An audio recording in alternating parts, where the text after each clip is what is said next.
Hello, I am singer-songwriter and music producer Rajesh Ravi, and today I want to talk about three bands that I think are underrated. The reason I've chosen these three bands is not because they're completely unknown or completely obscure. Of course, if I take their names, depending on where you live, you might know them, or you might have heard of them, or at least heard, one or two songs of theirs. But the reason I want to focus on these three bands today is because I feel like they deserve to be way, way more popular than they are. So the first of those bands is one that comes from Pakistan, and the name of the band is Noori. Now, sure, they're a pretty big deal in Pakistan, but outside of Pakistan, they're not as well known as I think they should be. I'm particularly, of course, talking about India because I guess for all South Asian artists, or for most South Asian artists, India seems to be the main target audience. I mean, not just the Indians living in India, I mean the entire South Asian diaspora, of course, of which, again, the majority are Indians. Now, of course, outside of Pakistan, maybe people might know them for these Coke Studio songs such as and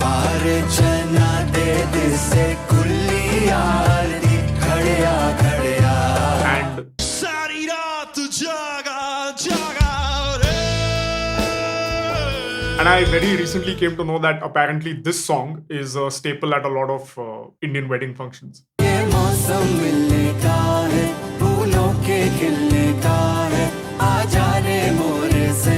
But Noori is so much more than that. They put out 3 studio albums. Each one has a very distinct sound. Like the first album has more of that fun, happy pop rock kind of sound.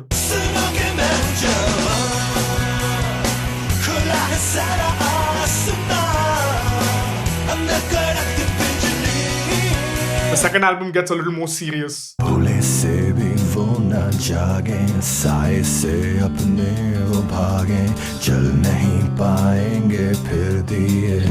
even gets into that little experimental art rock kind of zone. And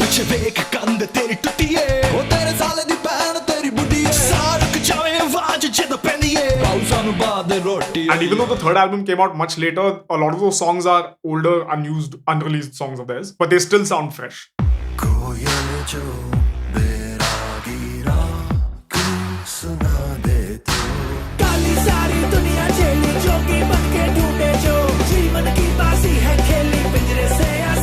And the fact that they had 2 songwriters in the band, both with very, very distinct styles, just add to their variety. And not just the albums, even in their Coke Studio songs, on the one hand, you will have something like this.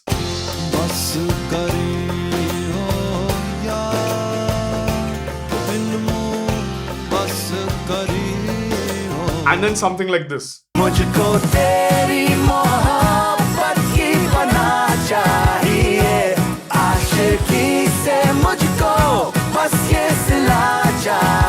Very unconventional for what Coke Studio typically is. Even when they do branded work, when they have to make a song which is essentially a 3.5-minute ad for Cornetto, this is what they come up with.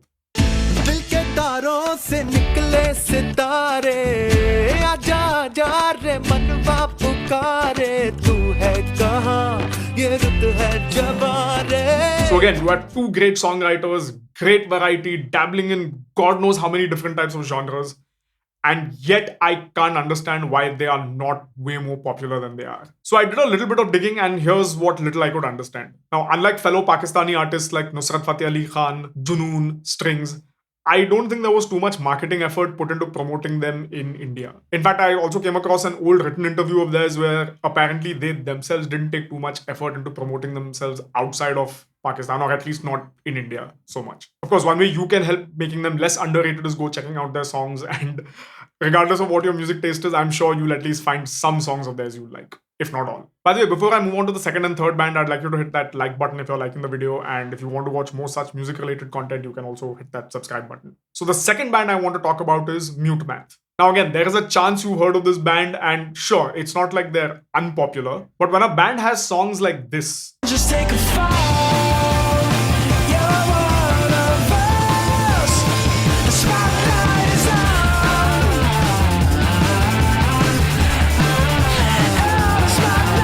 Or this. I wanna wish you the best of intentions.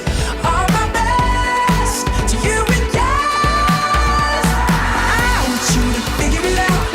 It's your time to figure it out. Or even this. You are reaching something that is beating. I can't believe I never noticed my heart before. Or this.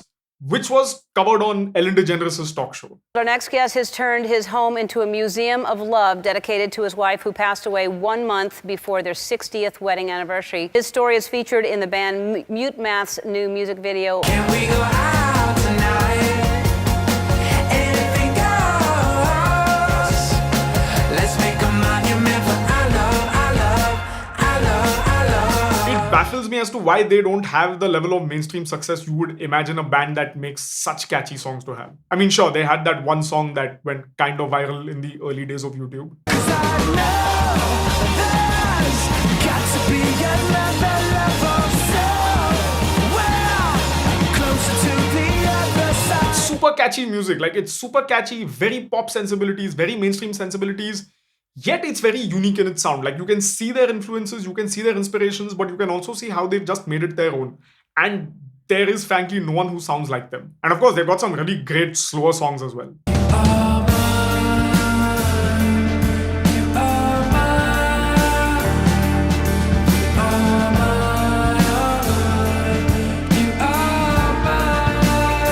Sometimes I get tired of pins and needles. Facades are a fire on the skin. I have sailed across a lake of glass paved with diamonds. Whenever I find something beautiful, your face. And again, yet another band where the sound keeps evolving with each album. In fact, their third album, their sound went a little more towards classic hard rock.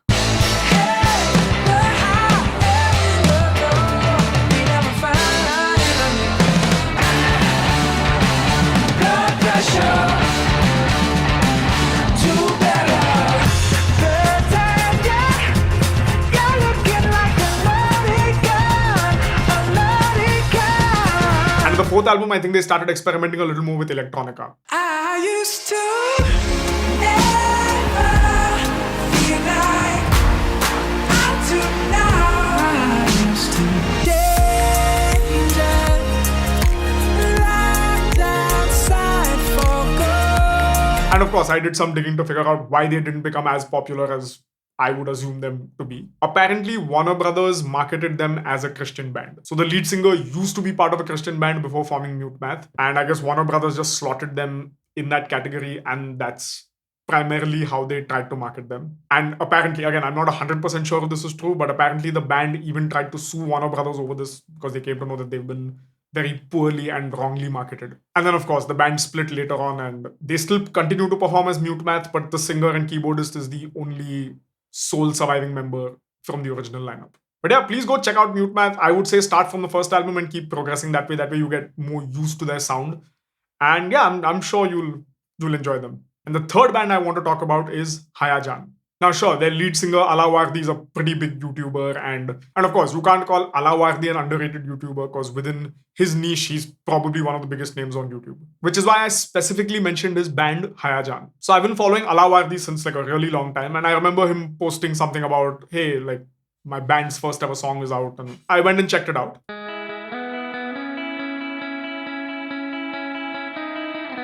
And of course, by the end of the song, I was absolutely in love with it.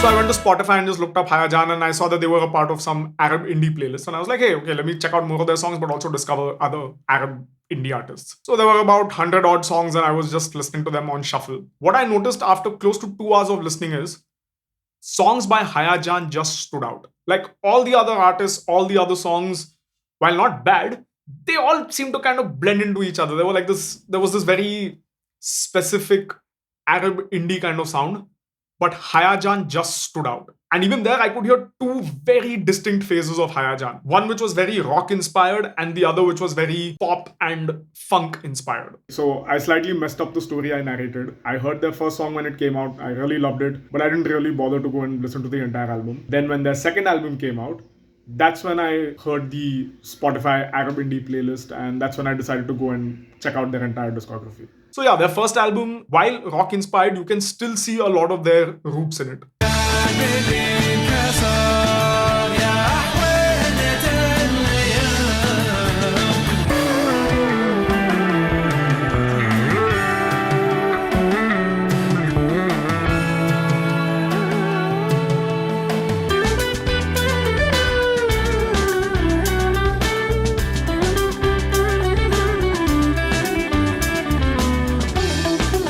Same with the second album. They just have such infectious melodies and tunes where you just hear them once and you will never forget them for life. Hey, hey, hey, يلا بينا نعزف ونغني أغانينا هيج ونهيج العالم بينا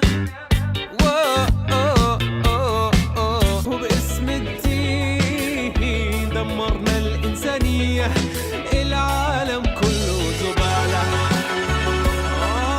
زبالة كله زبالة الصباح يا هلا في المساء والليل موجود في الصحراء يا هلا وفي الغابات والبحار موجود. In fact, in the second album, there's this one song where it's essentially the same tune, more or less, just playing throughout the song, and you never get bored of it. أرض واحد بحر واحد يا لا لا لا لا لا لا لا ناس واحد وطن واحد يا لا لا لا لا لا لا لا. Now, unlike those first two bands where I could actually do some digging and find out as to what happened with them, with Hayajan, this still remains a mystery. I mean, if there's someone from that part of the world who is a fan of Hayajan or who lives there and can explain to me why they aren't as big as some of their other, Arab indie contemporaries, please mention in the comments. I would love to know that. The closest explanation I can come to is, I guess the first album was released on Alawardi's channel, so at least those songs have decent views. Whereas the second album, they created a separate YouTube channel, and I guess there wasn't that much crossover from Alawardi's solo YouTube subscriber base here, and I don't know. Also, they haven't put out any new music in 5 years, so anyone from Hayajan or Alawardi, if you end up watching this, please, we would love a third Hayajan album. Yeah, and for those of you who liked whatever snippets of Hayajan I played and want to go check out their songs, please do that. They're on all streaming platforms. And yeah, I hope you liked the video. I hope I helped you discover some new music, some new great underrated artists. Again, if this video was useful to you in some way, please hit the like button. Please subscribe to my channel, and I will see you in the next one. Till then, ciao.